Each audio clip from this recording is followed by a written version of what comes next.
Praise lord, హల్లెలూయా. దేవునామానికి స్తోత్రాలు. మీ అందరికీ నా వందనాలు తెలియజేస్తున్నాను. యేసుకు ప్రియ శిష్యుడిగా ఉండాలని కోరుకుంటున్నావా? ఈ యొక్క శీర్షికలోని మొదటి భాగము మరి పోయిన గురువారం అయితే కనుక మనం నేర్చుకున్నాము. శిష్యులంటే ఎవరు, శిష్యులుగా పిలువబడేటువంటి వారు ఏ రీతిగా ఉండాలి అనే అంశాలు అయితే కనుక మనం నేర్చుకున్నాము. అయితే ఈ దినము పరిశుద్ధాత్మ యొక్క ప్రేరేపణ ద్వారా యేసుక్రీస్తు వారు శిష్యులకి చేసినటువంటి బోధ ఏమిటి అనే కొన్ని అంశాలు అయితే కనుక మనం నేర్చుకుందాము. మరి వాక్య భాగంలోనికి వెళ్ళబోయే ముందు కొద్ది నిమిషాలు దేవుని యొక్క సహాయం కొరకు ప్రార్థన చేసుకుందాం. మహాగణుడ, మహోన్నతుడ, సర్వశక్తుడైనటువంటి దేవానికి స్తుతి, స్తోత్రం, వందనాలు తెలియజేస్తున్నాం తండ్రి. అయ్యా, మీ యొక్క ఆలోచన మేరకు, మీ యొక్క ప్రణాళిక మేరకు నాయన నా తండ్రి ప్రభా, అయ్యా ఈ యొక్క అంత్యకాల దినములలో తండ్రి ప్రభా, మీ యొక్క శిష్యులుగా ఉండాలంటే ఏ రీతిగా, ఏ యొక్క గుణగణాలు మేము కలిగి ఉండాలి, ఏ రీతిగా మేము ఉండాలి, ఇలాగూ ఆనాటి మీ శిష్యులైనటువంటి వారిని గూర్చి మాకు తెలియపరుస్తూ ఉన్నారయ్యా. ఈ యొక్క ఉదయకాల సమయంలో కూడాను తండ్రి, మీ యొక్క జ్ఞానముతోటి తండ్రి ప్రభా, అయా తండ్రి ప్రభా, మీ యొక్క జ్ఞానము ద్వారా తండ్రి ప్రభా మేము ఎరుగునట్లు నాయన నా తండ్రి జీవము కలిగినటువంటి మాటలు తండ్రి ప్రభా అయ్యా మీరు మాకు తెలియజేయండి అయ్యా తండ్రి. అయ్యా, నీ ప్రియ బిడ్డలు నాయన నా తండ్రి అనేక మంది తండ్రి ప్రభా సత్యమైనటువంటి మార్గములో ఏ రీతిగా మీకు శిష్యుడిగా పిలువబడాలి అనంటే ఏ యొక్క గుణగణాలను కలిగి ఉండాలని తండ్రి ప్రభా వేచి ఉండగా తండ్రి ప్రభా జీవము కలిగినటువంటి మాటలు తండ్రి ప్రభా, సర్వసత్యములోనికి నడిపించేటువంటి మాటలు తండ్రి ప్రభా మీరు మాకు బోధించండి అయ్యా. మాకు బోధకుడిగా ఆనాటి మీ శిష్యులకి బోధించినటువంటి మీరు తండ్రి ప్రభా అయ్యా యొక్క సామాజిక మాధ్యమం ద్వారా తండ్రి ప్రభా ఈ దినము కూడా తండ్రి ప్రభా అయ్యా తండ్రి మీరు మాట్లాడే మాటల కొరకు నాయన నా తండ్రి ప్రభా ఎదురు చూస్తుండగా తండ్రి ప్రభా ఆనాడు తండ్రి ప్రభా ఏ రీతిగా మీ శిష్యులకి మీరు బోధించారో తండ్రి ప్రభా అదే రీతిగా తండ్రి ఈ ఉదయకాల సమయంలో కూడా తండ్రి కూడిన ప్రతి బిడ్డతో నాతో కూడా మాట్లాడి మీ నామానికే సమస్త మహిమ, ఘనత, ప్రభావములు కలుగజేయమని తెలియజేస్తూ నజరుడైన యేసు అతి పుణ్య పరిశుద్ధ నామములో అడిగి వేడుకొనుచున్నాం ప్రియ పరలోకపు తండ్రి, ఆమెన్. మరొకసారి మీ అందరికీ కూడా వందనాలు తెలియజేస్తున్నా అండి. ఈ యొక్క అంత్యకాల దినములలో ఆది అపోస్తలులుగా పిలువబడుతున్నటువంటి యేసు క్రీస్తు వారి శిష్యులు ఏ రీతిగా ఘనమైనటువంటి కార్యములు జరిగించారో, యేసుక్రీస్తుకి శిష్యులుగా ఏ రీతిగా పిలువబడ్డారో, ఏ రీతిగా దేవుణ్ణి వెంబడించిన తర్వాత బలహీనులైనటువంటి వారు బలమైనటువంటి కార్యములు జరిగించారు, అదే రీతిగా ఈ యొక్క వర్తమానముల ద్వారా దేవుడు మాట్లాడుతుండగా అటువంటి బలాన్ని, శక్తిని, ధైర్యాన్ని దేవుడు మనకు కూడా కలుగజేయనుగాక, ఆమెన్. మరి గత పార్ట్ 1లో యేసుకి శిష్యుడిగా ఉండాలని కోరుకుంటున్నావా అనేటువంటి భాగంలో పార్ట్ 1 అయితే కనుక గత గురువారం రోజున మనం అయితే కనుక నేర్చుకున్నామండి. ఈ దినము యేసు శిష్యులకు చేసినటువంటి బోధ, ఏ రీతిగా ఆయన బోధపరిచారు శిష్యులకి కొన్ని విషయాలు, ఆయన కొండ మీద ప్రసంగంలో ఆ యొక్క ప్రజలకు మాత్రమే కాదు ఆయన శిష్యులకి కూడాను ఆయన ఏ రీతిగా బోధించాడు, ఏ విధమైనటువంటి గుణగణాలను కలిగి ఉండాలనే విషయాలు ఆయన తెలియజేశారనే కొన్ని విషయాలు అయితే కనుక ఈ దినం నేర్చుకుందామండి. హల్లెలూయా. యేసు శిష్యులకి చేసినటువంటి బోధ ఇది మత్తయి సువార్త 5వ అధ్యాయంలో అయితే కనుక మనం చూస్తాము. 5వ అధ్యాయం నుండి 7వ అధ్యాయం వరకు కూడాను మరి మీ యొక్క 3 చాప్టర్స్లో కూడాను యేసుక్రీస్తు వారు అక్కడ ఉన్నటువంటి ప్రజలకి, యేసుక్రీస్తు వారి శిష్యులకి బోధించినటువంటి బోధ. హల్లెలూయా. ఆనాడు ఆ యొక్క శిష్యులకి మాత్రమే కాదు, ఎవరైతే ఆయన శిష్యురాలిగా ఉండాలని అనుకుంటున్నారో అటువంటి వారితోటి కూడాను దేవుడి దినము మాట్లాడబోతున్నారు. హల్లెలూయా. మత్తయి సువార్త 4వ అధ్యాయం 17వ వచనం ప్రకారము, అప్పటి నుండి యేసు పరలోక రాజ్యం సమీపించి ఉన్నది గనుక మారు మనసు పొందుడని చెప్పుచూ ప్రకటింప మొదలుపెట్టును. యేసుక్రీస్తు వారు ఈ భూమి మీదకి వచ్చిన తర్వాత ఆయన 3.5 సంవత్సరాలు ఆయన రాజ్య సువార్తని ప్రకటింప ఆరంభించారు. ఆయన బాప్తిస్మిచ్చి యోహాను ద్వారా బాప్తిసం పొందుకున్న తర్వాత ఆయన రాజ్య సువార్త గూర్చి ప్రకటించడం మొదలుపెట్టారు. మారు మనసు పొందుడి, ఈ పరలోక రాజ్యం సమీపించి ఉన్నది కనుక మారు మనసు పొందుడి. మొట్టమొదటిగా దేవుడు ఆయన శిష్యులుగా పిలువబడాలి అనంటే మనం కలిగి ఉండవలసింది ఏమిటి అనంటే కనుక మారు మనసు మనం కలిగి ఉండాలని దేవుడు తెలియజేస్తున్నాడు. మారు మనసు ఏ రీతిగా మనం కలిగి ఉండాలి అనంటే కనుక దేవుణ్ణి నమ్మక ముందు, ఎరగక ముందు ఉన్నటువంటి జీవితానికి, దేవుణ్ణి వెంబడిస్తున్న ఈ యొక్క జీవితానికి కూడా కంప్లీట్గా వేరియేషన్ అయితే కనుక ఉండాలి. గత కాలంలో ఉన్నటువంటి ఆలోచనలు కానీ, తలంపులు కానీ, మాటలు కానీ, మన వ్యక్తిత్వం కానీ ఏ ఒక్కటి కూడాను క్రీస్తుకి ముందు, క్రీస్తు తర్వాత అన్న రీతిగానే మనం ఉండాలి. ఎందుకోసమనంటే కనుక ప్రపంచం అంతటి దృష్టి కూడాను ఎవరైతే మరి దేవుని మందిరానికి వెళుతుంటారో వాళ్ళ మీద ఉంటుంది ఖచ్చితంగా. ఎందుకోసమనంటే కనుక నీ యొక్క క్రియల ద్వారానే వారు మరి వీరు దేవుని కుమార్తెలు, కుమారులు అని ఎరిగేటువంటి వారుగా ఉంటారు. అందుకోసమని మనం మొదటగా చేయవలసింది ఏంటంటే, దేవుడు మనకి బోధపరిచింది ఏమిటి అని అంటే కనుక మారు మనసు కలిగి ఉండాలి. దేవుణ్ణి మేము ఎరిగి ఉన్నాము, దేవుణ్ణి వెంబడిస్తున్నాము, మేము క్రైస్తవులు మన నోటి మాట ద్వారా తెలియజేయడం మాత్రమే కాదు, మన క్రియల ద్వారా కూడాను మనము ఇతరులకి ఒక లైవ్ ఎగ్జాంపుల్గా ఉండాలి. హల్లెలూయా. మన స్వభావం, పాత స్వభావం ఏది కూడా అయితే కనుక మనలో ఉండడానికి వీల్లేదు. పాత స్వభావాన్ని విడిచిపెట్టాలి, నూతన స్వభావాన్ని మనం కలిగి ఉండాలి. రెండవది మత్తయి సువార్త 4వ అధ్యాయం 19వ వచనం చూసుకున్నట్లయితే, ఆయన నా వెంబడి రండి, నేను మిమ్మల్ని మనుషులను పట్టు జాలరులుగా చేతునని వారితో చెప్పాను. హల్లెలూయా. రెండవది ఆయన శిష్యులకి ఏం చెప్పారనంటే కనుక నన్ను వెంబడించమని చెప్పారు. అంతకుముందు వరకు కూడాను వారు చేపలు పట్టేటువంటి జాలర్లు, పామర్లు. కానీ దేవుడు వారితో ఏం చెప్తున్నారంటే కనుక నన్ను వెంబడించమని చెప్పినప్పుడు వారు దేవుణ్ణి వెంబడించినటువంటి వారిగా ఉన్నారు. హల్లెలూయా. దేవుణ్ణి వెంబడించడము అని అంటే కనుక దేవుని మీద నువ్వు పరిపూర్ణమైనటువంటి విశ్వాసాన్ని కలిగి ఉండాలి. కలిగి ఉన్నట్లయితే కనుక నీ జీవితంలో ఎలాంటి పరిస్థితులు ఎదురైనప్పటికీ కూడాను నిశ్చయముగా నిన్ను ఆదరిస్తాడు, నిన్ను బలపరుస్తాడు, నిన్ను ధైర్యపరుస్తాడు. అటువంటి పరిపూర్ణమైనటువంటి విశ్వాసాన్ని కలిగి ఉండాలి. ఎందుకోసం అనంటే కనుక నువ్వేదో ఒక మనిషిని వెంబడించడం లేదు, సర్వశక్తి కలిగినటువంటి దేవుణ్ణి వెంబడిస్తున్నావు.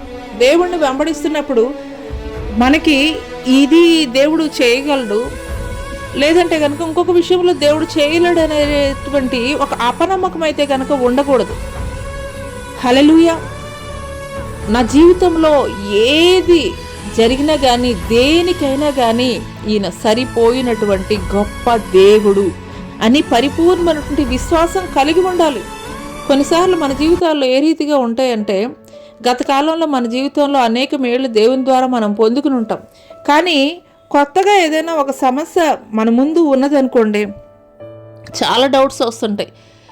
ఇది జరుగుతుందా జరగదా, ఇది అవుతుందా లేదా, ఇంత ప్రార్థన చేస్తున్నాను, ఇది మరి దేవుడు జరిగిస్తాడా లేదా, మళ్ళీ మొదటికే వచ్చేస్తుంటాం విశ్వాస జీవితంలో. అలా ఉండడానికి వీలు లేదండి. అందుకోసం యేసుక్రీస్తు వారు చెప్తున్నారు, నా వెంబడి రండి అనగానే ఆ శిష్యులు సెకండ్ థాట్ లేకుండా యేసుక్రీస్తు వారిని వెంబడించినటువంటి వారిగా ఉన్నారు. మనము కూడా ఈ దినం మనం చేయవలసింది ఏమిటి అని అంటే కనుక, మేము దేవుడు మందిరానికి వెళుతున్నాము, ప్రతి ఆదివారం క్రమం తప్పకుండా వెళతాము, ఉపవాస ప్రార్థనలు లేదంటే ఇంకా మందిర క్రమాలన్నీ కూడా మేము పాటిస్తున్నామని మాత్రమే చెప్పడం కాదు, కానీ పరిపూర్ణమైనటువంటి విశ్వాసం నువ్వు కలిగి ఉండాలి. ఆ పరిపూర్ణమైనటువంటి విశ్వాసం నీకు ఎప్పుడు కలుగుతుంది అని అంటే, నీకు అనుకూలమైనటువంటి పరిస్థితుల్లో నువ్వు విశ్వాసం కలిగి ఉంటావు, కానీ నీ జీవితంలో ప్రతికూలమైనటువంటి పరిస్థితులు ఎదురైనప్పుడే నీ విశ్వాసం ఏంటనేది బయటపడుతుంది. అలాంటి ప్రతికూలమైనటువంటి పరిస్థితుల్లో కూడాను నువ్వు ఒక బలమైన విశ్వాసం కలిగి ఉండాలి. ఆ విశ్వాసం ఏమిటి అని అంటే కనుక, నేను నమ్ముకున్న దేవుడు సాధారణమైనటువంటి మానవుడు కాదు, సర్వశక్తి కలిగినటువంటి దేవుడు. ఆయనకి ఏదైనా కానీ సాధ్యమే, అసాధ్యమైనది ఏదీ లేదు, లిమిటేషన్స్ అనేవి ఏవీ లేవు. కాబట్టి నేను భయపడవలసినటువంటి పని లేదు అని పరిపూర్ణమైనటువంటి విశ్వాసం కలిగి ఆయన్ని వెంబడించేటువంటి వారముగా ఉండాలి. హల్లెలూయా. మరి అదే రీతిగా చూసుకున్నట్లయితే కనుక మూడవ విషయం ఏంటి అని అంటే కనుక, ఆత్మ విషయంలో మనం దీనులుగా ఉండాలి. దేవుడు ఆనాడు ఆయన శిష్యులకి తెలియజేసింది ఏమిటి అని అంటే కనుక, ఆత్మ విషయంలో దీనత్వాన్ని కలిగి ఉండాలి. మత్తయి సువార్త 5వ అధ్యాయము 3వ వచనం చూసుకున్నట్లయితే, ఆత్మ విషయమై దీనులైన వారు ధన్యులు, పరలోక రాజ్యం వారిది.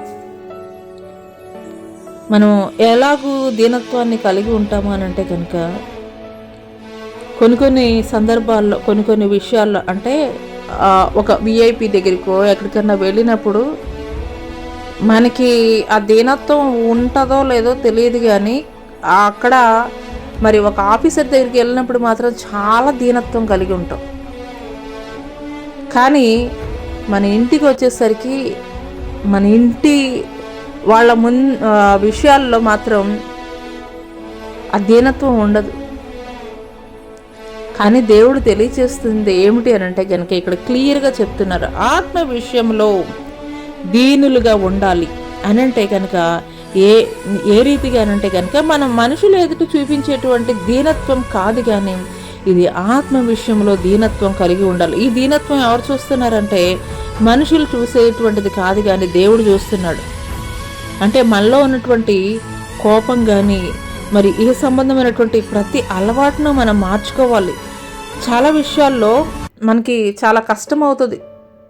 ఎలాగూ ఏ రీతిగా అనంటే కనుక, నీకు వ్యతిరేకంగా మాట్లాడేటువంటి వాళ్ళు ఉంటారు, నీకు వ్యతిరేకంగా దూషణ చేసేవాళ్ళు ఉంటారు, నీకు వ్యతిరేకంగా చెడ్డ మాటలు పలికేటువంటి వారు ఉంటారు. కానీ దేవుడు ఏం చెప్తున్నాడంటే, నిన్ను ప్రేమించే వారిని నువ్వు ప్రేమిస్తే గొప్పదనమే ఉంది, నీ శత్రువులైనటువంటి వారిని కూడా నువ్వు ప్రేమించాలని చెప్తున్నాడు. ఇది కష్టసాధ్యమైనటువంటిది. అయినప్పటికీ కూడాను నువ్వు వారిని ప్రేమించాలి. వారి పట్ల నువ్వు కృపా కనికరం కలిగి ఉండాలి, దీన మనసు కలిగి ఉండాలి. మనలో ఉన్నటువంటి ఏమంటే కోపం కానీ ఆవేశం కానీ ఇవన్నీ కూడా వాళ్ళ ముందు మనం ప్రదర్శించే వారంగా ఉండకూడదు. వన్స్ దేవుణ్ణి వెంబడించిన తర్వాత అవన్నీ కూడాను ఓర్పుతోటి సహనంతో మనం వారిని క్షమించగలిగేటువంటి దీనత్వాన్ని మనం కలిగి ఉండాలి. హల్లెలూయా. నీవు కనుక ఆ యొక్క దీనత్వాన్ని కలిగి ఉన్నట్లయితే కనుక దేవుడు ఏం చెప్తున్నారండి, పరలోక రాజ్యం వారిది. హల్లెలూయా. మనం పరలోక రాజ్యం మిస్ కాకుండా ఉండాలి అని అంటే కనుక మనం చేయవలసింది ఏమిటి అని అంటే కనుక, ఆత్మ విషయంలో దీనత్వాన్ని మనం కలిగి ఉండాలి. అంటే మరి వాక్యం చదివే విషయంలో కానీ, ప్రార్థనలో కానీ, సహవాసం, మరి సువార్త ప్రకటన, ఇలాగూ అనేక విషయాల్లో దేవునికి మనం లోబడి వినయ విధేయతలు ఆయన చిత్తానుసారంగా మనము చాలాసార్లు మన జీవితాల్లో మనం చేసేది ఏంటంటే, మనం ఆలోచన ఒక రకంగా ఉంటుంది, దేవుడు ఆలోచన వేరే విధంగా ఉంటుంది. కానీ ప్రార్థించేటప్పుడు మనం చేసేది ఏంటంటే మన చిత్తాన్ని దేవుని ముందు పెట్టి దేవా ఇది జరిగిచ్చానంటాం. అది కాదండి. దీనత్వం అనంటే కనుక మనం చేయవలసింది ఏంటంటే కనుక ఆయన చిత్తం, అయ్యా నువ్వు ఏటు తీసుకెళ్ళినా కానీ పర్వాలేదయ్యా, నన్ను నీకు సబ్మిట్ చేసుకుంటున్నాను, నన్ను మీకు సబ్మిట్ చేసుకుంటున్నాను.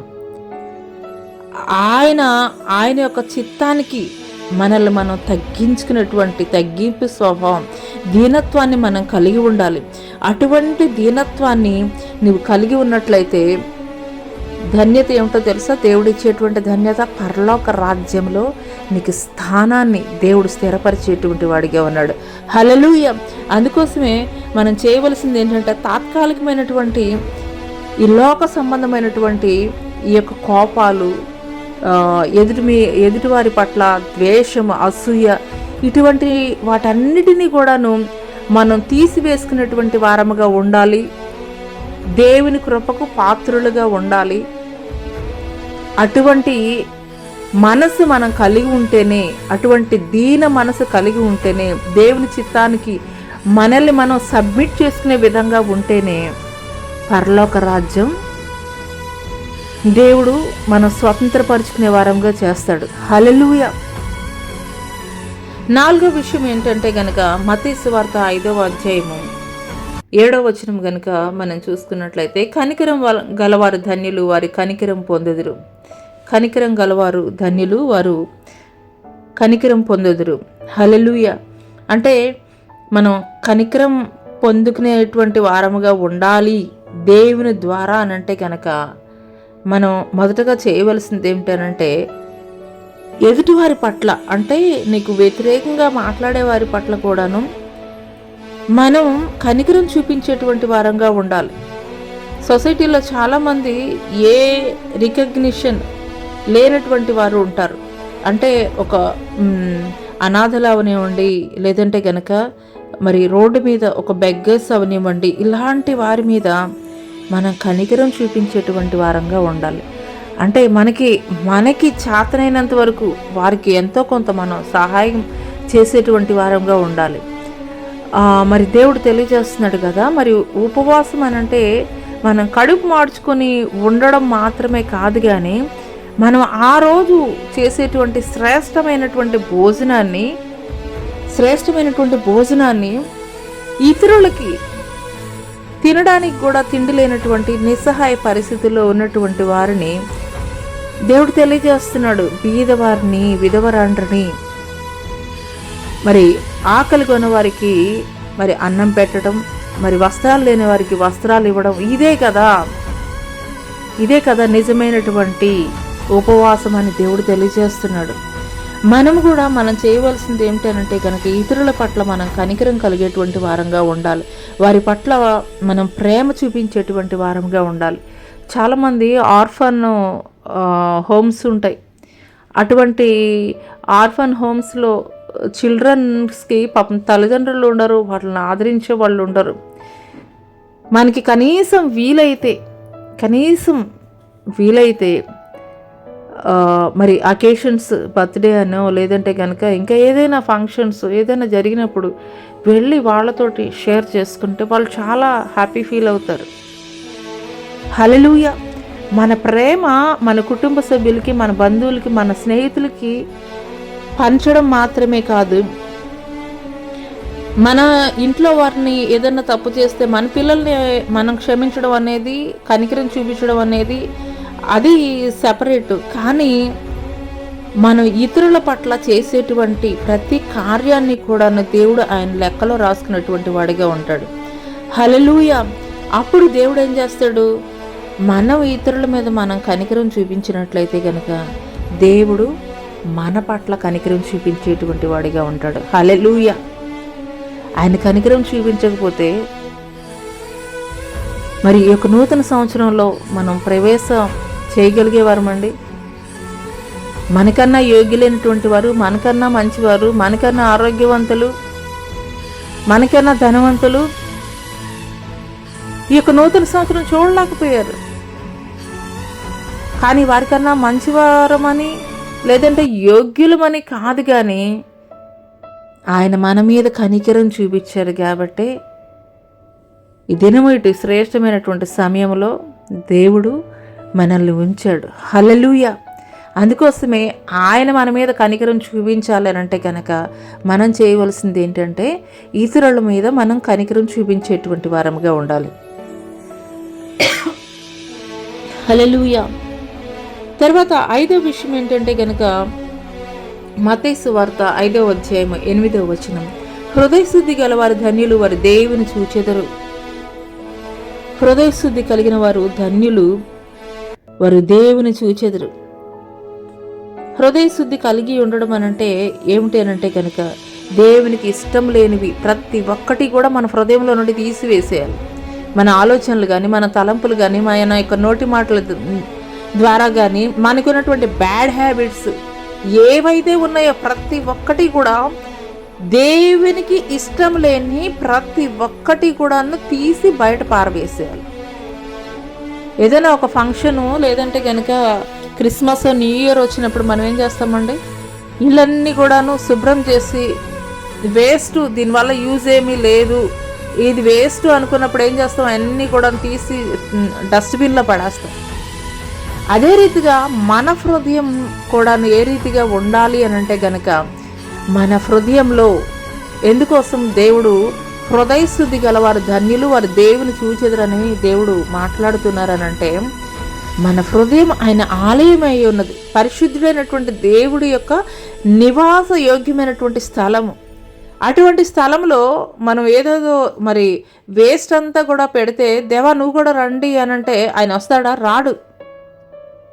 అందుకోసము దేవుడు మన హృదయంలో ఆయన నివాసం చేయాలి, ఆయనని మనం చూడాలి అనంటే మనం చేయవలసింది ఏమిటి అనంటే కనుక మన హృదయం పరిశుద్ధమైనటువంటి హృదయముగా ఉండాలి. హల్లెలూయా. నేను పరిశుద్ధుడినైన ప్రకారం మీరు కూడా పరిశుద్ధులై ఉండు అని చెప్పి దేవుడు మాట్లాడుతున్నాడు. ఆయన పరిశుద్ధుడైనటువంటి దేవుడు.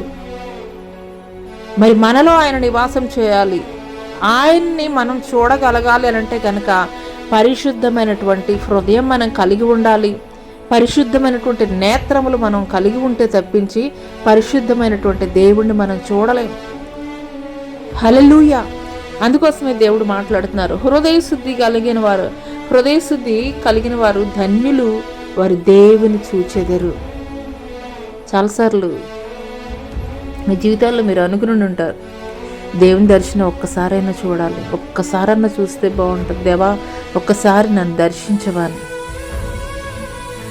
ఇంతవరకు కూడాను అటువంటి దర్శన భాగ్యం కలిగి ఉండకపోతే ఈ మాటలు దేవుడు మీ కొరకే మాట్లాడుతున్నారు. ఇంకా నీ హృదయంలో దేవునికి అయిష్టమైనవి, దేవుని దుఃఖపరిచేవి, దేవుని గాయాలు రేపేవి, నీ మాటలు, ఆలోచనలు, తలంపులు, నీ యొక్క కనుదృష్టి ప్రతి ఒక్కటి కూడా దేవునికి అయిష్టమైనవి ప్రతి ఒక్కటి కూడా తీసి పక్కన పెట్టు.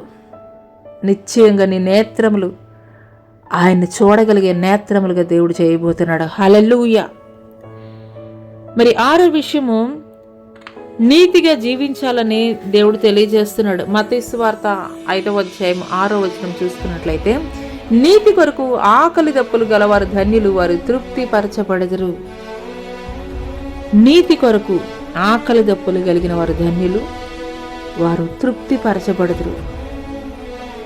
మనకి శారీరకమైనటువంటి ఆకలి తెలుసు, కానీ ఈ యొక్క నీతి కొరకు ఆకలి దప్పులు అనేది ఏంటనేది అయితే కనుక మనకు తెలియదండి. నీతి కొరకు కూడా ఎందుకోసం ఆకలి దప్పులు కలిగి ఉండాలనంటే కనుక ఈ లోకము ఎంతకాటికి మనల్ని అన్యాయం వైపే లాగాలని చూస్తుంటుంది. సాతాను మనం నీతిగా నిజాయితీగా ఉండాలి అని చాలాసార్లు మరి 31st నైట్ న్యూ ఇయర్కి మనం కొన్ని తీర్మానాలు తీసుకుంటాం. ఏ రీతిగా అంటే కనుక ఈ సంవత్సరం అంతా కూడాను నేను ఎవ్వరికి కూడాను చిన్న హాని కూడా చేయకూడదు, ఒక చిన్న అబద్ధం కూడా మాట్లాడకూడదు, పర్ఫెక్ట్గా ఉండాలి, లేదా ప్రతిరోజు దేవుడు యొక్క పరిశుద్ధ గ్రంథాన్ని నేను చదవాలి, ప్రతిరోజు కూడాను క్రమం తప్పకుండా నేను ప్రార్థన చేసుకోవాలి. ఇలాగూ అంటే ఒక క్రమమైనటువంటి జీవితాన్ని కలిగి ఉండాలి. ఎప్పుడు కూడాను నేనైతే కనుక అబద్ధం ఆడకూడదు. ఇలా ఒక ప్రత్యేకమైనటువంటి జీవితాన్ని కలిగి ఉండాలని నువ్వు తీర్మానం తీసుకుంటావో నిశ్చయముగా అప్పుడే శ్రమలు ఎదురవుతాయి. అప్పుడే అపోజిషన్గా అన్నమాట పరిస్థితులన్నీ కూడా మన ఎదురుగా ఉంటాయి. అనుకూలమైనటువంటి పరిస్థితుల్లో ఎవరైనా నడుచుకుని వెళ్ళిపోతారు. ఒక మంచి సిమెంట్ రోడ్ వేస్తున్నది అనుకోండి, ఆ రోడ్లో చక్కగా వెహికల్ వెళ్ళిపోతుంది. కానీ గతుకులు గుంటలు ఉన్నటువంటి రోడ్లో వెహికల్ వెళ్ళాలంటే కష్టంగానే ఉంటుంది. కానీ అటువంటి రోడ్లో కూడాను మనం ఖచ్చితంగా దేవుని వైపు చూస్తూ మనం నడిచేటువంటి వారముగా ఉన్నప్పుడు మన యొక్క డిజైర్ ఏదైతే ఉన్నదో, మన యొక్క తృష్ణ ఏదైతే ఉన్నదో, మన యొక్క కోరిక ఏదైతే ఉన్నదో దేవుణ్ణి చూడాలని ఆ డిజైర్ని దేవుడు ఫుల్ఫిల్ చేస్తాడు. హల్లెలూయా, హల్లెలూయా. మన పితరులు అనేక మంది ఉన్నారండి. మన పితరులు పరిశుద్ధ గ్రంథంలో చూసుకున్నట్లయితే ఆది అపోస్తలుల కాలంలో అనేక మంది దేవుని సువార్తను ప్రకటిస్తున్నప్పుడు, దేవుని కొరకు నిలబడినప్పుడు అనేక భయంకరమైనటువంటి హింసలు పొందుకున్నారు. అయినప్పటికీ కూడా వారి యొక్క నీతిని ఎక్కడా కూడా విడిచిపెట్టలేదు. ఎందుకోసం అనంటే కనుక వారు నీతి కొరకు ఆకలి దప్పులు కలిగి ఉన్నారు. అందుకోసమే ఒక చోట ఒక వ్యక్తికి హింస కలిగినప్పుడు అది ఎలా వస్తుందంటే ఈ యొక్క క్రైస్తవ్యం 10 మందికి అది స్ప్రెడ్ అయిపోతుంది. ఇంకా 10 మంది లేస్తున్నారు. హల్లెలూయా. అందుకోసమే దేవాది దేవుడు మాట్లాడుతున్నారు, నీతి కొరకు ఆకలి దప్పులు కలిగి ఉండాలంట. ఆకలి దప్పులు కలిగి ఉన్నప్పుడు నిశ్చయముగా ఆయన తృప్తిపరిచేటువంటి వాడిగా ఉన్నాడు. హల్లెలూయా.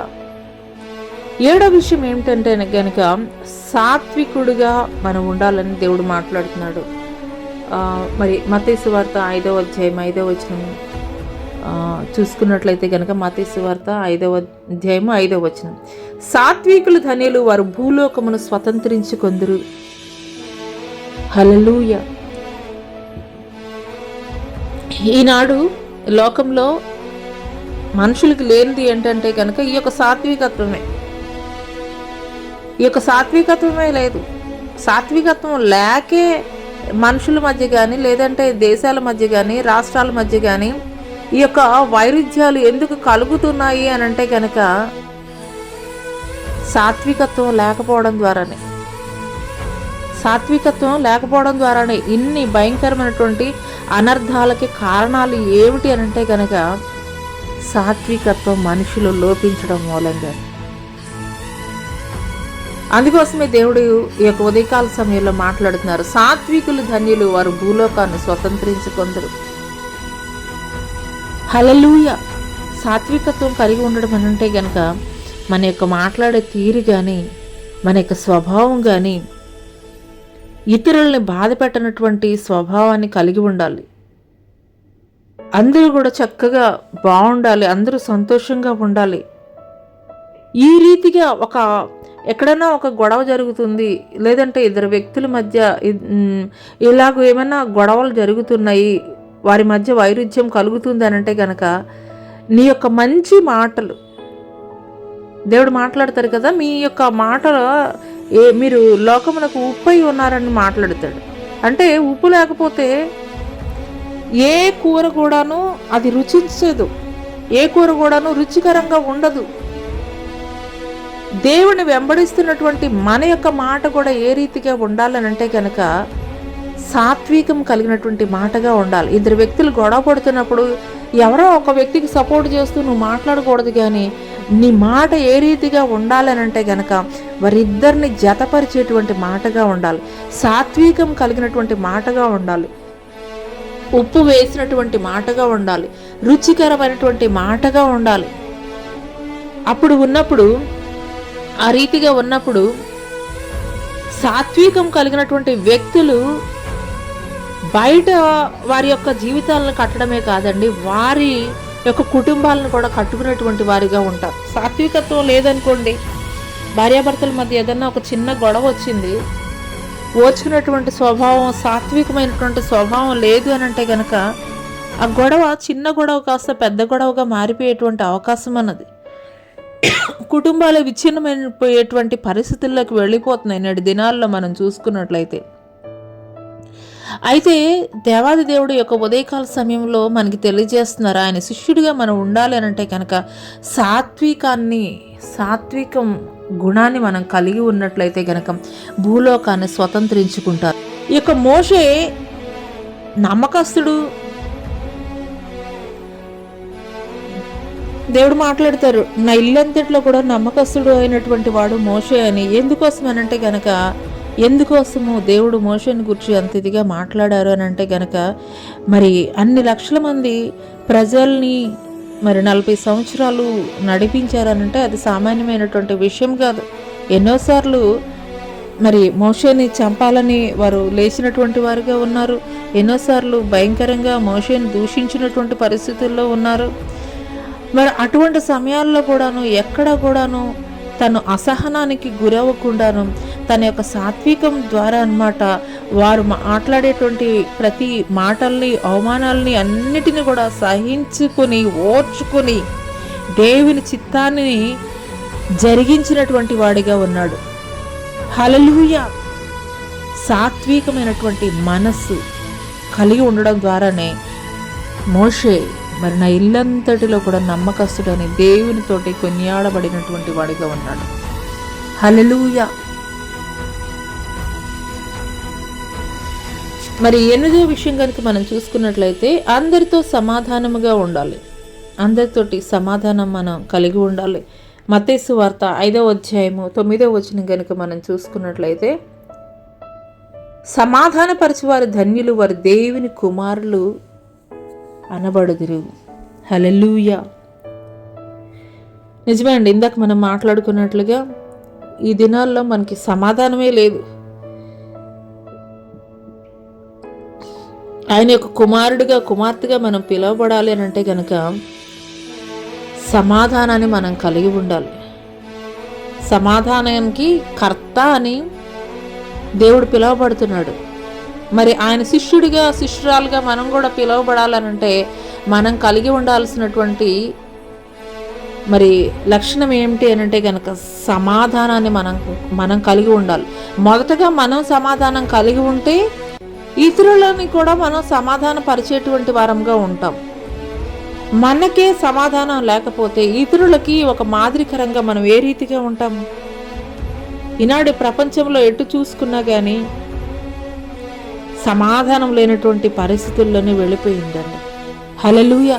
నేడు ప్రపంచంలో జరుగుతున్నటువంటి యుద్ధాలు అవనివ్వండి, లేదంటే కుటుంబంలో జరుగుతున్నటువంటి మరి గొడవలు కానివ్వండి, ఇలాగ ఏ రీతిగా ప్రపంచము ఎటు చూసుకున్నా కానీ సమాధానం లేనటువంటి పరిస్థితుల్లోనే ఉన్నది.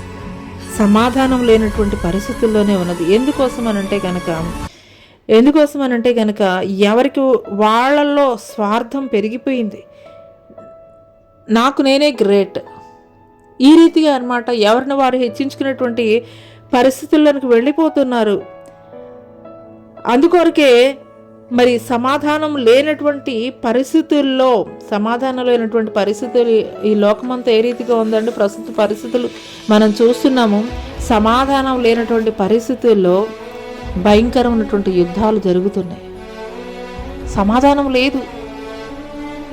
కానీ దేవుణ్ణి కలిగి ఉన్నటువంటి నీవు, సమాధానకర్తకు అధిపతి అయినటువంటి దేవుణ్ణి వెంబడిస్తున్నటువంటి నీవు ఏ రీతిగా ఉండాలనంటే గనక సమాధానపరచేవారు ధన్యులు, వారు దేవుని కుమారులు అనబడదురు. నువ్వు దేవుని కుమార్తెగా, కుమారుడిగా పిలువబడాలని అనుకుంటున్నావా? అయితే మొదటిగా నువ్వు సమాధానం కలిగి ఉండాలి. అనేకుల్లో సమాధానాన్ని నువ్వు కలుగజేయాలి. హల్లెలూయా! తర్వాత 9వ విషయం కనుక మనం చూసుకున్నట్లయితే, విశ్వాస జీవితంలో నీతిగా జీవించడం వల్ల మరి నిందలు, మరి అవమానాలు ఇవన్నీ కూడాను మనకి ఎదురయ్యేటువంటి పరిస్థితులు. మత్తయి సువార్త 5వ అధ్యాయం 12వ వచనం చూసుకున్నట్లయితే, నా నిమిత్తం జనులు మిమ్మల్ని నిందించి హింసించి మీ మీద అబద్ధంగా చెడ్డ మాటలలో పలుకున్నప్పుడు మీరు ధన్యులు, సంతోషించి ఆనందించుడి. పరలోకమందు మీ ఫలం అధికమగును. ఇలాగున వారు మీకు పూర్వమందుడిన ప్రవక్తలను హింసించుడి. హల్లెలూయా. క్రీస్తుని వెంబడించడం అంటే, క్రైస్తవ్యం అంటే అంత ఈజియెస్ట్ విషయం అయితే కనుక కాదండి. చాలామంది చెప్పేది ఏంటంటే కనుక దేవుణ్ణి నమ్ముకుంటే మీ కష్టాలు ఉండవు, బాధలు ఉండవు, రోగాలు ఉండవు, ఏముండవు, చాలా హ్యాపీ అని చెప్పేసి కొంతమంది దైవ సేవకులు చెప్తూ ఉంటారు. కానీ మరి దేవుణ్ణి వెంబడించడం అని అంటే కనుక ఆయన సిలువను మనం మోయడమేనండి. ఆయన సిలువను మనం మోయడమే. ఆయన తెలియజేస్తారు, నేను జయించి నా తండ్రితో కూడా సింహాసనాసీనుడై ఉన్న ప్రకారము మీరు కూడా జయించి ఉన్నట్లయితే గనక నేను ఏ రీతిగా సింహాసనాసీనుడై ఉన్నానో అదే రీతిగా మీకు కూడా అటువంటి ఆధిక్యతను దయచేస్తానని దేవుడు మాట్లాడతారు. ఆయన ఈ భూమి మీద 33.5 సంవత్సరాలు జీవించి మానవుడు పడే ప్రతి కష్టాన్ని, నష్టాన్ని, నిందని, అవమానాన్ని సమస్తాన్ని కూడా తట్టుకున్నాడు, తాళుకున్నాడు, సహించుకున్నాడు, వహించుకున్నాడు. ఆయన ఏమి ఒక మాట చెప్పేసి వెళ్ళిపోలేదు. మనం ఏ రీతిగా జీవించాలో ఒక మాదిరికరమైనటువంటి జీవితాన్ని ఆయన 33.5 సంవత్సరాల జీవితాల్లో ఆయన మనకి ముందుగా ఒక మార్గదర్శిగా ఉండి చూపించి వెళ్ళాడు. అనేక సార్లు ఆయన కూడా మరి ఆ యొక్క శాస్త్రులు, పరిసయ్యుల ద్వారా వ్యతిరేకత ఎదుర్కొన్నారు. అయినప్పటికీ కూడాను ఆయన తండ్రి చిత్తాన్ని ఈ భూమి మీద జరిగించినటువంటి వాడిగా ఉన్నాడు. హల్లెలూయా. ఈ దినాల్లో మనం కూడా చూసుకున్నట్లయితే మరి దేవుణ్ణి వెంబడిస్తున్నటువంటి వారికి ప్రతికూల పరిస్థితులు లేవనే అయితే కనుక నేను చెప్పను కదండి. మరి ఉన్నప్పటికీ కూడాను అటువంటి ప్రతికూలమైనటువంటి పరిస్థితుల్లో కూడా నీవు దేవుణ్ణి బట్టి సంతోషించాలి, ఆనందించాలి. ఆ రీతిగా మనం ముందుకు కొనసాగుతున్నట్లయితే మన యొక్క విశ్వాస జీవితంలో దేవుడు తెలియజేస్తున్నాడు, పరలోక రాజ్యములో మీ యొక్క ఫలము అధికమగును అని. హల్లెలూయా, హల్లెలూయా. యేసుక్రీస్తు వారు కూడా భయంకరమైనటువంటి ఆయన ఉమ్మి వేయబడ్డాడండి. గడ్డం పెరికి వేయబడింది. మరి ఆయన తల మీద ముండ్ల కిరీటం పెట్టబడింది. కొరడా దెబ్బలతోటి ఆయన వీపంతా దున్నబడినటువంటి భూమిగా అయిపోయింది. హల్లెలూయా. ఆయనలో ఏ పాపము లేకపోయినప్పటికీ కూడాను 2 దొంగల మధ్య ఆయనను ఒక దోషిగా సిలువ వేశారు. ఆయన ఎన్నో భయంకరమైనటువంటి ప్రతికూలమైనటువంటి పరిస్థితులు ఎదుర్కొన్నాడు. అయినప్పటికీ కూడాను ఆయన ఈ భూమి మీద జీవించినటువంటి 33.5 సంవత్సరాలు తండ్రి చిత్తాన్ని జరిగించినటువంటి వాడిగా ఉన్నాడు. అందుకోసమే నేను జయించి నా యొక్క తండ్రి కుడి పార్శ్వమున ఏ రీతిగా నేను ఆసీనుడై ఉన్నానో మీరు కూడా జయించినట్లయితే గనక నేను ఏ రీతిగా ఆసీనుడై ఉన్నానో అదే రీతిగా అటువంటి ఆధిక్యతను నేను మీకు దయచేస్తానని దేవుడు మాట్లాడుతున్నారు. హల్లెలూయా. 10వ విషయం కనుక మనం చూసుకున్నట్లయితే 10వ విషయం మత్తయి సువార్త 5వ అధ్యాయం 16వ వచనం. మత్తయి సువార్త 5వ అధ్యాయం 16వ వచనం ఒకసారి చూద్దామండి. మనుషులు మీ సత్క్రియలను చూచి పరలోకమందున మీ తండ్రిని మహిమపరచునట్లు వారి ఎదుట మీ వెలుగు ప్రకాశింపనీయుడి. హల్లెలూయా. క్రైస్తవులు అని పిలువబడుతున్నటువంటి వారు మొదటగా చేయవలసింది ఏమిటనంటే, పరిశుద్ధాత్మ దేవుడు ఈ దినం మనతోటి తెలియజేస్తున్నాడు, మన యొక్క సత్క్రియల ద్వారానే, మన యొక్క మంచి కార్యముల ద్వారానే ఆయన పరలోకమందున్నటువంటి తండ్రి మహిమపరచబడేటువంటి వాడిగా ఉన్నాడు. అందుకోసం మనం చేయవలసింది ఏమిటనంటే కనుక ఇతరుల ఎదుట మనం చేయవలసింది మన యొక్క నీతి కార్యముల్ని, మన యొక్క సత్కార్యముల్ని మనం చూపించేటువంటి వారముగా ఉండాలి. హల్లెలూయా. మరి ఎవరైనా అవసరంలో ఉన్నప్పుడు, లేదంటే ఆహారం అని నీ వద్దకు వచ్చినప్పుడు, లేదు వస్త్రములు లేవని నీ వద్దకు వచ్చినప్పుడు, మరి నువ్వు వారికి సహాయపడేటువంటి స్థితిలో నీవు ఉండాలి. ఇతరుల పట్ల జాలి కలిగినటువంటి వారంగా ఉండాలి. పవిత్రమైనటువంటి పరిశుద్ధమైనటువంటి జీవితాన్ని మనం కలిగి ఉండాలి. ఇతరులను ప్రేమించేటువంటి వ్యక్తులుగా ఉండాలి. ఇతరులకి మనం వారు కష్టంలో ఉన్నారు, బాధలో ఉన్నారు అని అంటే కనుక, మరి దేవుణ్ణి తెలియనటువంటి వారు మాట్లాడేటువంటి మరి వ్యక్తిగా నువ్వు ఉండకూడదు. కానీ దేవుణ్ణి ఎరిగినటువంటి నీవు దేవుని యొక్క ప్రేమని వారికి చూపించాలి. నిశ్చయముగా వారి పక్షముగా వారు ఏదైతే శ్రమలో ఉన్నారో, వారు ఏదైతే మరి కొలిమి లాంటి పరిస్థితుల్లో ఉన్నారో, నువ్వు చేయవలసింది ఏంటంటే వారి స్థానంలో నువ్వు నిలబడి వారి కొరకు నువ్వు ప్రార్థన చేయాలి. హల్లెలూయా. అంత మాత్రమే కాదు, మరి నీ యొక్క భక్తి జీవితాన్ని బట్టి, నువ్వు చేసేటువంటి సత్క్రియలను బట్టి నువ్వెవరికి కూడా దేవుని గురించి చెప్పనవసరం లేదు. నీ యొక్క సత్క్రియల ద్వారానే ఇతరులు మన యొక్క దేవుణ్ణి మహిమపరిచేటువంటి వారిగా ఉంటారు. హల్లెలూయా.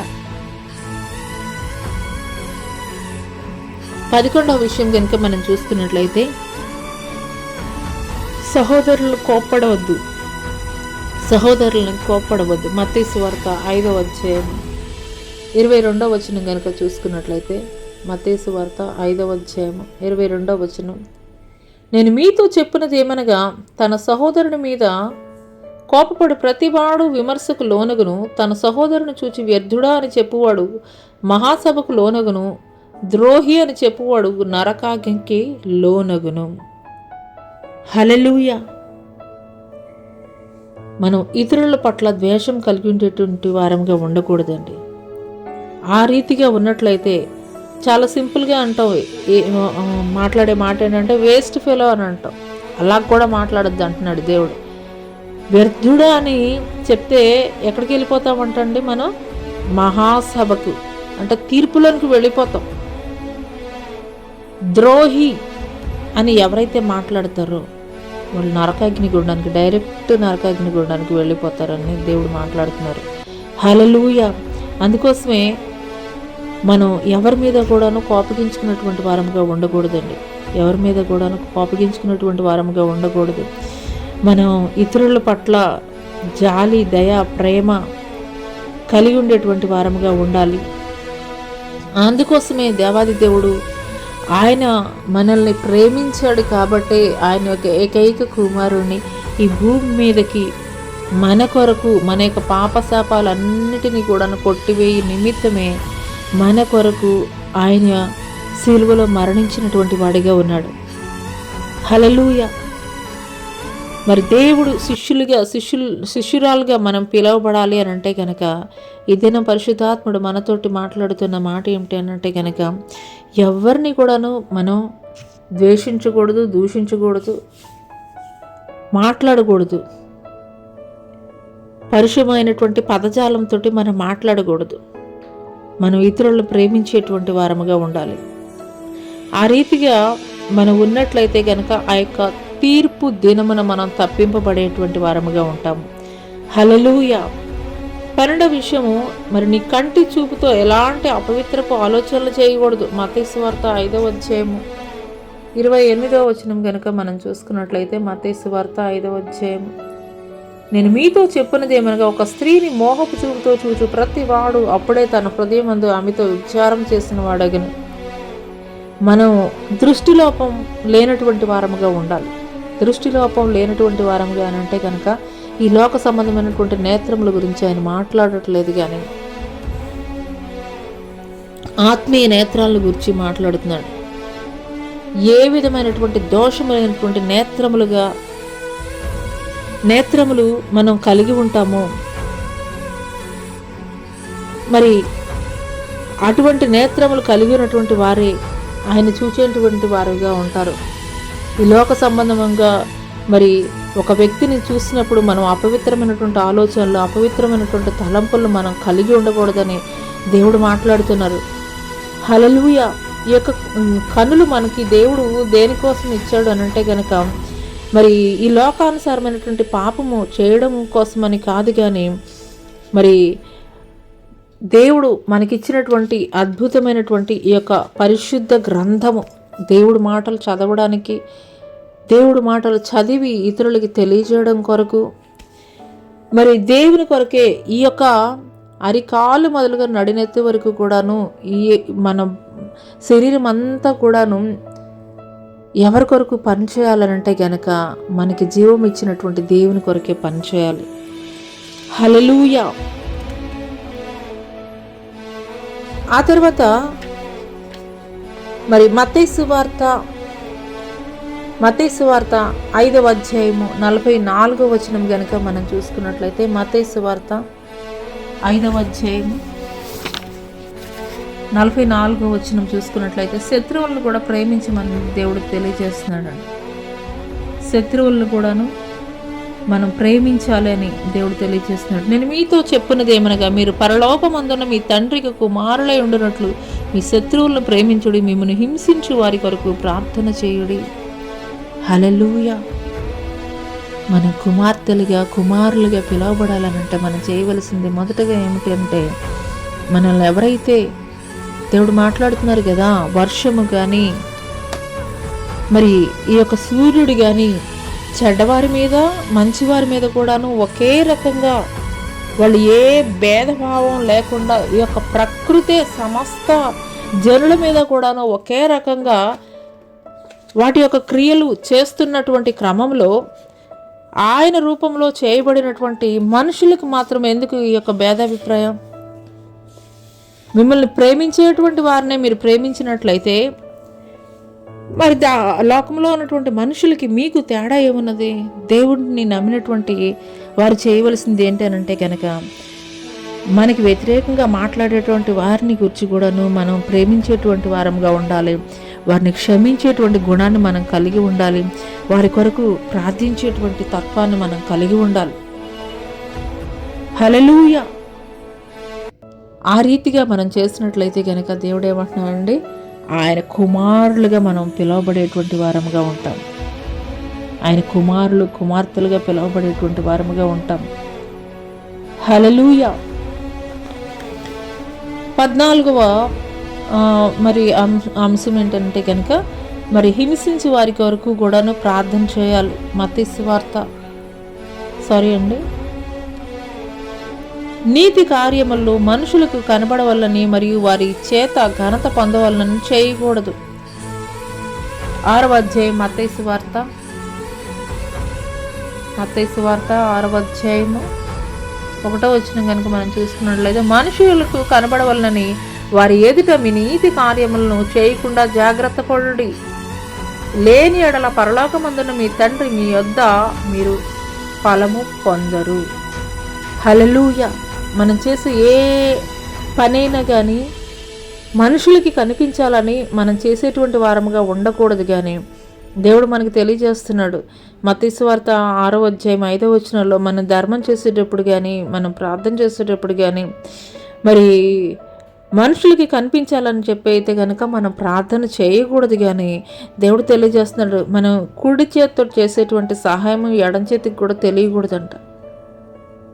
మనం చేసేటువంటి ప్రార్థన కూడాను వీధి మూలల్లోనూ మరి జనాలు చూడాలి అని చెప్పి మనం బహిర్గతంగా చేసేటువంటి వారంగా కాదు, కానీ రహస్యమందు చూస్తున్నటువంటి తండ్రి మన యొక్క ప్రార్థన ఆలకించాలని మన గదిలో మనం ప్రార్థించేటువంటి వారముగా ఉండాలి. హల్లెలూయా. ఆ రీతిగా కనుక మనం చేసినట్లయితే కనుక దేవునితోటి మనం ప్రతిఫలం పొందుకున్నటువంటి వారంగా ఉంటాం. దేవుడు ఇచ్చేటువంటి ఆశీర్వాదాలు పొందుకున్నటువంటి వారంగా ఉంటాం. అందుకోసం మనం చేయవలసింది ఏంటి అనంటే కనుక, మనం చేసే ప్రతి సత్కార్యం ప్రతి నీతి కార్యాలు కూడాను మన మనుషులకు కనబడాలని మన యొక్క ప్రార్థన కానీ మన యొక్క దాన ధర్మాలు కానీ ఉండకూడదు, కానీ పరమందు చూస్తున్నటువంటి దేవాది దేవుడే చూస్తున్నాడని నీవైతే కనుక రహస్యముగా చేయాలి. రహస్యంగా చేయాలి అంటే కుడి చేత్తో చేసేది ఎడం చేతికి కూడా తెలియకూడదు. నీ యొక్క సహాయం, నీ యొక్క ప్రార్థన, నేను గొప్ప ప్రార్థన పరుని, మరి గొప్ప ప్రార్థన కలిగినటువంటి జీవితాన్ని నేను కలిగి ఉన్నానని మరి చర్చిలో అందరిలోనూ మనం ప్రార్థన చేస్తాం. అది కాదండి, వ్యక్తిగతమైనటువంటి ప్రార్థన మనం కలిగి ఉండాలి. రహస్యమందు చూచినటువంటి నీ దేవునికి నువ్వు ప్రార్థించినట్లయితే ఆయన నీకు జవాబిచ్చేటువంటి వాడిగా ఉన్నాడు. హల్లెలూయా. ఆ తర్వాత చూసుకున్నట్లయితే కనుక దేవుని చిత్త ప్రకారం జరిగించాలి. మత్తయి సువార్త 7వ అధ్యాయము 21వ వచనం కనుక మనం చూసుకున్నట్లయితే, ప్రభువా ప్రభువా అని నన్ను పిలిచి ప్రతి వాడును పరలోక రాజ్యంలో ప్రవేశింపడు గాని పరలోకమందున నా తండ్రి చిత్త ప్రకారం చేయువాడే ప్రవేశించును. దేవుడు ఇక్కడ చాలా క్లియర్గా మాట్లాడుతున్నారండి. ప్రభువా ప్రభువా అని పిలిచి ప్రతి వాడు కూడా పరలోక రాజ్యం ప్రవేశించడు. తండ్రి చిత్తం ఎవరైతే జరిగిస్తారో వాళ్ళే పరలోక రాజ్యంలో కలగజేస్తారని దేవుడు మాట్లాడుతున్నాడు. చాలాసార్లు చాలామంది మాట్లాడేది ఏంటి అంటే కనుక, ఏ సందర్భం వచ్చినా కానీ అది సందర్భం అని అసందర్భం అని ఏదైనా సరే దేవుడి మీద ఒట్టు, లేదంటే కనుక మేము క్రైస్తవులము అలా మాట్లాడము, అలా చెయ్యము అని దేవుడి పేరు, దేవుడి యొక్క మాట రాకుండా అయితే కనుక వాళ్ళ యొక్క ఉచ్చారణ కానీ లేదంటే కనుక వారి యొక్క మాట తీరు కానీ ఉండదు. అందుకోసమే దేవుడు మాట్లాడుతున్నారు. ప్రభువా ప్రభువా అని పిలిచి ప్రతివాడు కూడాను పరలోక రాజ్యం చేరడు కానీ పరలోకమందున నా తండ్రి చిత్తము జరిగించేవాడు పరలోక రాజ్యంలో ప్రవేశించినని. నువ్వు ఎన్నిసార్లు మరి దేవుడి మందిరానికి ఉపవాస ప్రార్థనలు కానీ లేదంటే కనుక ప్రతి ఆదివారం క్రమం తప్పకుండా మందిరానికి ఇలాగ ఎంత క్రమమైనటువంటి భక్తి జనులకు కనిపించే రీతిగా నువ్వు చేసినప్పటికీ కూడాను తండ్రి చిత్తము నీలో నీ హృదయంలో జరిగించకుండా కేవలం మనుషులకు మాత్రమే కనిపించేటువంటి రీతిగా నీ యొక్క భక్తి జీవితము ఉంటున్నట్లయితే కనుక ఆ యొక్క ప్రార్థన కానీ ఆ యొక్క భక్తి జీవితం కానీ దేవుని వద్దకి చేరదు అని క్లియర్గా దేవుడు మాట్లాడుతున్నారు. ప్రభువా ప్రభువా అని పిలిచి ప్రతి వాడు పరలోక రాజ్యం ప్రవేశింపడు కానీ పరలోక రాజ్యం అందున్న నా తండ్రి చిత్త ప్రకారం జరిగించి వాడే ప్రవేశించును. అందుకోసం మనం చేయవలసింది ఏంటి అంటే కనుక రక్షణ పొందుకున్నటువంటి ప్రతి ఒక్కరం కూడాను మరి దేవుని యొక్క మందిరానికి వెళ్ళడం మాత్రమే కాదు, వాక్యానుసారంగా జీవించాలి, వాక్యాన్ని నేర్చుకోవాలి.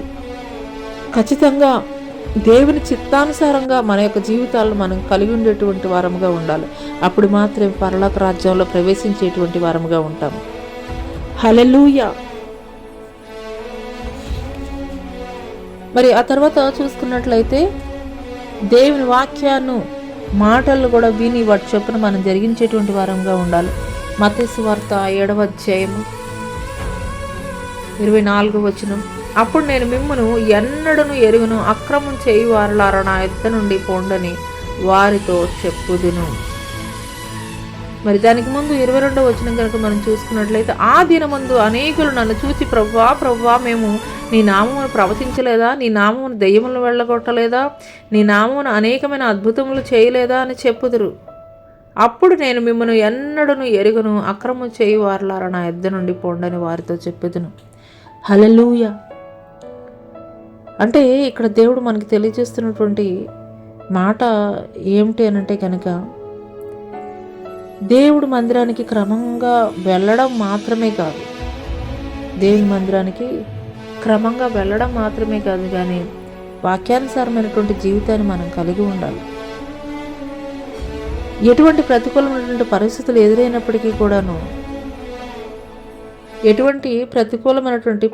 ఎదురైనప్పటికీ కూడాను దేవుని మీద పరిపూర్ణమైనటువంటి విశ్వాసాన్ని మనం కలిగి ఉండాలి.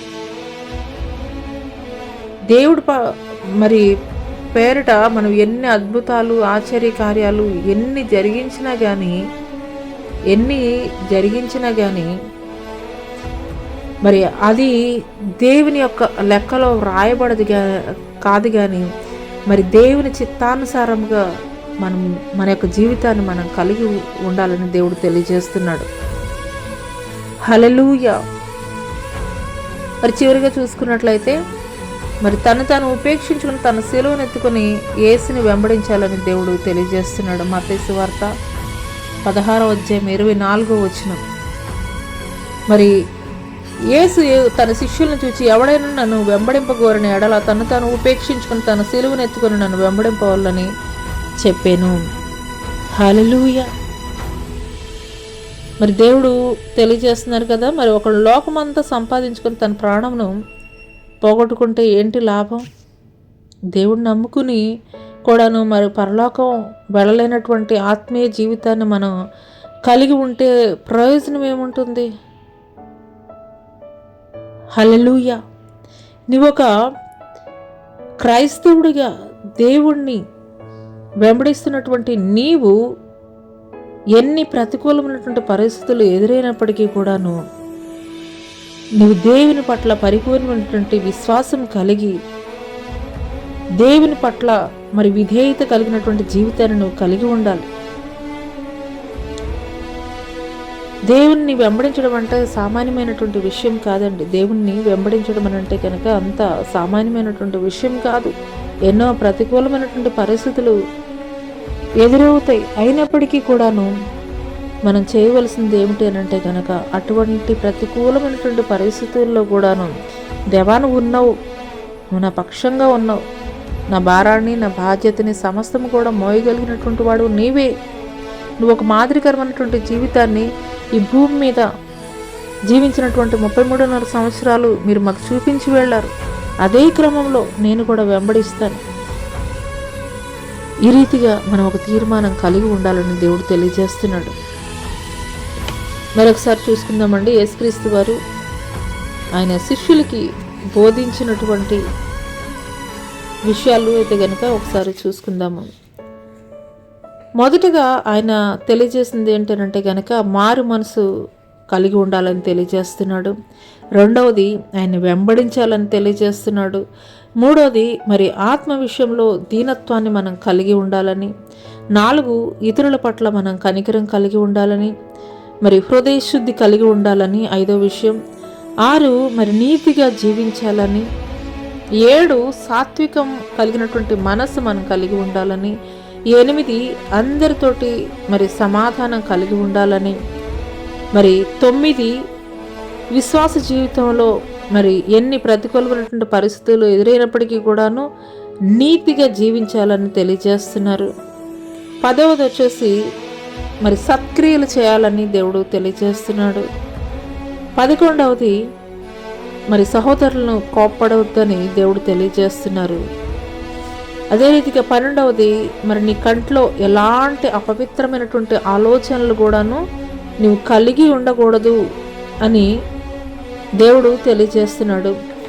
హల్లెలూయా. అదే రీతిగా మరి నీ యొక్క శత్రువులను కూడాను ప్రేమించాలని దేవుడు తెలియజేస్తున్నాడు. అదే రీతిగా మరి నీతి కార్యాల కొరకు మరి మనుషులకు కనిపించాలని చెప్పేసి అయితే కనుక మరి ఘనత కోసం నువ్వు చేయకూడదని దేవుడు తెలియజేస్తున్నాడు. నువ్వేమైనా ధర్మకార్యాలు చేసేటప్పుడు మరి దేవుని చిత్త ప్రకారం మాత్రమే మనం జరిగించాలని దేవుడు తెలియజేస్తున్నాడు. మరి దేవుని మాటలను విని వాటి చొప్పున మనం జీవించాలని దేవుడు తెలియజేస్తున్నాడు. చివరిగా మరి తాను ఉపేక్షించుకుని తన సిలువ ఎత్తుకుని దేవుణ్ణి వెంబడించాలని దేవుడు తెలియజేస్తున్నాడు. హల్లెలూయా. యేసుక్రీస్తు వారు ఆనాడు తన శిష్యులకి మాత్రమే కాదండి, ఆయన శిష్యులుగా ఎవరైతే ఉండాలని ఆలోచన చేస్తున్నారో ఇక ఉదయకాల సమయంలో పరిశుద్ధాత్ముడు మనందరితోటి కూడా దేవుడు మాట్లాడుతున్నారు. ఆనాడు శిష్యులకి ఏ రీతిగా దేవుడు తెలియజేశాడో అదే రీతిగా ఇక ఉదయకాల సమయంలో పరిశుద్ధాత్ముడు మనకి తెలియజేస్తున్నాడు. హల్లెలూయా. ప్రార్థన చేసుకుందామండి. మహాగణుడ, మహోన్నతుడ, సర్వశక్తుడైనటువంటి దేవానికి స్తుతి స్తోత్రం వందనాలు తెలియజేస్తున్నాం తండ్రి. పరిశుద్ధాత్ముడ, నీ చిత్తము, నీ ఆలోచన, నీ ప్రణాళిక లేకుండా మా జీవితాల్లో ఏ ఒక్కటి కూడా జరగదునైనా నా తండ్రి. ఈ యొక్క అంత్యకాల దినములలోనైనా నా తండ్రి ప్రభా అయ్యా మేము ఎటు రీతిగా జీవించాలో తండ్రి ప్రభా, ఆది అపోస్తుల యొక్క తండ్రి ప్రభా చేసినటువంటి అద్భుత కార్యాలు, ఆశ్చర్య కార్యాలు తండ్రి, వారు బోధించినటువంటి బోధ తండ్రి ప్రభా ఏ రీతిగా తండ్రి ప్రభా అయ్యా తండ్రి సుగుణాలు మేము కలిగి ఉంటే మేము అటు రీతిగా తండ్రి ప్రభా ఘనమైనటువంటి కార్యములు మేము జరిగించగలమో తండ్రి మీరు మాకు తెలియజేశారయ్యా. ఆనాడు తండ్రి ప్రభా మీ యొక్క శిష్యులు మాత్రమే కాదయ్యా తండ్రి, అయ్యా ఈ యొక్క వాక్యం వింటున్నటువంటి నీ ప్రియ బిడ్డలను కూడా ఒక మరి జ్ఞాపకం చేసుకోండి తండ్రి. ఈ యొక్క అంత్యకాల దినములలోనైనా తండ్రి ప్రభా అయా వారిలోనైనా తండ్రి ఇంతవరకు కూడా తండ్రి ప్రభా అయా తండ్రి నీ శిష్యులుగా తండ్రి ప్రభా మారడానికి కావలసినటువంటి తండ్రి ప్రభా అయా సుగుణాలుగా తండ్రి ప్రభా వారిలో లేనట్లయితే తండ్రి ప్రభా అయా తండ్రి మీరు ఆ యొక్క కొండ మీద చేసినటువంటి తండ్రి ప్రభా అయ్యా తండ్రి వాక్య పరిచర్య నాయన నా తండ్రి ఈ దినం మీరు మాతో మాట్లాడారు నాయన నా తండ్రి. అయ్యా తండ్రి ప్రతి ఒక్క మాటని కూడా తండ్రి ప్రభా అయ్యా హృదయాల్లో భద్రపరుచుకుని తండ్రి అయ్యా ఆనాడు శిష్యులు ఏ రీతిగా జీవించారో తండ్రి, నీ చిత్తానుసారంగా అయ్యా తండ్రి నిన్ను వెంబడించారో తండ్రి అదే రీతిగా తండ్రి ప్రభా అయ్యా తండ్రి మీరు మాట్లాడిన ప్రతి మాటను బట్టి మీకు వందనాలు, మీకు స్తుతులు స్తోత్రాలు చెల్లిస్తున్నాం తండ్రి. పరిశుద్ధాత్ముడ నీకే స్తుతులు స్తోత్రములు తండ్రి ప్రభా. ప్రతి బలహీనతలను తండ్రి వారిలో నుండి మీరు తీసివేయండి అయ్యా, మీకు స్తోత్రాలు, మీకు వందనాలు చెల్లిస్తున్నాం తండ్రి. అయ్యా తండ్రి యథార్థమైనటువంటి హృదయం కలిగి ఉండటం కృప చూపించండి అయ్యా. 33 సంవత్సరాలు ఈ భూమి మీద మీరు నడయాడినప్పుడు తండ్రి ఒక మాదిరికరమైనటువంటి జీవితాన్ని తండ్రి మీరు మాకు చూపించారు తండ్రి. అదే రీతిగా తండ్రి ప్రభా అయ్యా ఎటు రీతిగా తండ్రి ప్రభా అయ్యా ఓర్పు కలిగి ఉండాలి, సహనం కలిగి ఉండాలో తండ్రి ప్రభా అయ్యా ఓర్చుకున్నటువంటి తత్వం కలిగి ఉండాలో, ఇతరుల పట్ల అయ్యా కనికరం చూపించాలో, ప్రేమ చూపించాలో తండ్రి ప్రభా అయ్యా మీరు మాట్లాడుతున్నారు కదయ్యా. నేను జయించి నా యొక్క తండ్రి కుడి పార్శ్వమున ఏ రీతిగా ఆసీనుడై ఉన్నానో అదే రీతిగా జయించు వారిని నా యొక్క సింహాసనం మీద నేను ఆధిక్యతను కలగజేస్తానని మీరు మాట్లాడుతున్నారయ్యా తండ్రి. మీకు స్తోత్రాలయ్యా. అయ్యా మీ సిలువని అయ్యా వెంబడించడమే అని మీరు మాట్లాడుతున్నారయ్యా. మిమ్మల్ని వెంబడించడం అని అంటే తండ్రి ప్రభా అయ్యా తండ్రి అవునయ్యా తండ్రి అయ్యా నిన్ను వెంబడిస్తున్నటువంటి క్రమంలో ఎన్ని ప్రతికూలమైనటువంటి పరిస్థితులు తండ్రి ప్రభా అయ్యా ఎన్ని తండ్రి ప్రభా అయ్యా భయంకరమైనటువంటి తండ్రి ప్రభా దూషణలు ఎదురైనప్పటికీ కూడా తండ్రి ప్రభా నీ కొరకు నేను నా తండ్రి ప్రభా మీరు ఏ రీతిగా 33.5 సంవత్సరాలు ఈ భూమి మీద తండ్రి ప్రభా మీరు నడయాడినప్పుడు తండ్రి ఒక మాదిరికరమైనటువంటి జీవితాన్ని కలిగి జీవించారో తండ్రి ప్రభా అదే రీతిగా ప్రతికూలమైనటువంటి పరిస్థితుల్లో కూడా తండ్రి ప్రభా అయ్యా ఈ యొక్క అంత్యకాలపు సంఘములైన తండ్రి ప్రభా అదే రీతిగా తండ్రి ప్రభా నిన్ను పోలి నడుచుకున్నట్టుగా కృప చూపించండి. మీకు స్తోత్రాలు, మీకు వందనాలు చెల్లిస్తున్నాం తండ్రి. అయ్యా ప్రేమతత్వాన్ని నేర్పించండి. ప్రేమ చల్లారిపోయినటువంటి దినములలో మేము ఉన్నామయ్యా. అక్రమం విస్తరించడం చేత అనేకుల్లో ప్రేమ చల్లారిపోనుంటున్నారు అయ్యా.